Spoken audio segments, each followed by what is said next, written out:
everyone, welcome to the Kernel series. Today let us see about the fetus in utero. Before knowing the normal labor, mechanism of labor, malpresentation, malpositions, you should know certain definitions. That is what we are going to deal in this session. Firstly, the lie. What is lie? Relationship of long axis of fetus to that of the maternal spine.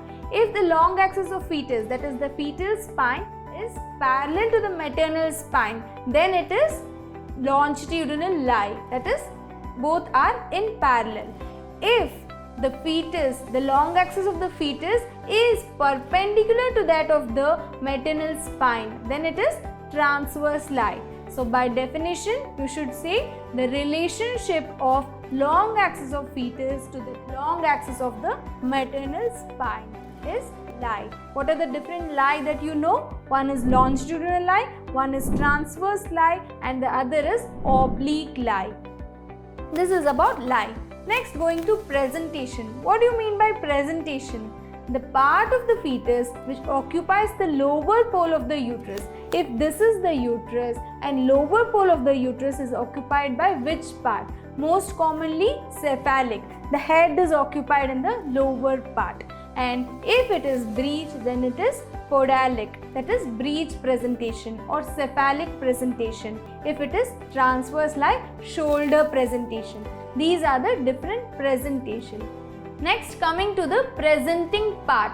Presenting part is nothing but the part of the fetus which is in the presentation, the head is in the presentation, the part which lies on the internal os, that is the presenting part. For example, commonly what is the presentation? Cephalic presentation, and head is well flexed. So what will be the presenting part? Your vertex becomes the presenting part. So this is all about presenting part. Usually presenting part and the presentation are taken as a synonym. Next, coming to attitude of the fetus. Attitude means relationship of fetus, that is relationship of fetus with one another. For example, arm to the forearm, like that. Relationship of the fetus to one another. What is normal attitude? Universal flexion, where head is well flexed, hands are well flexed, thighs are flexed, knees are flexed. That is the universal flexion. That is the normal attitude of the fetus.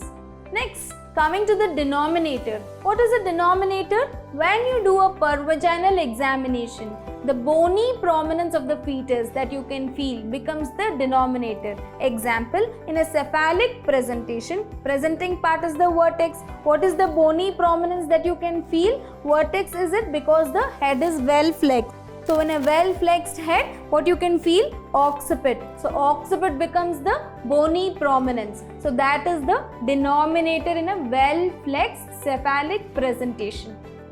Lastly, coming to the position of the fetus. What do you mean by position? It is the denominator of the fetus, the relationship of the denominator of the fetus to the different quadrants of the pelvis. For example, if occiput is a left side anterior, it becomes left occipito-anterior, left side transverse, left occipito-transverse, right side anterior, right occipito-anterior, right side posterior, right occipito-posterior. Similarly, the sacrum being the denominator in breech, sacro-anterior, sacro-posterior becomes the position of the fetus.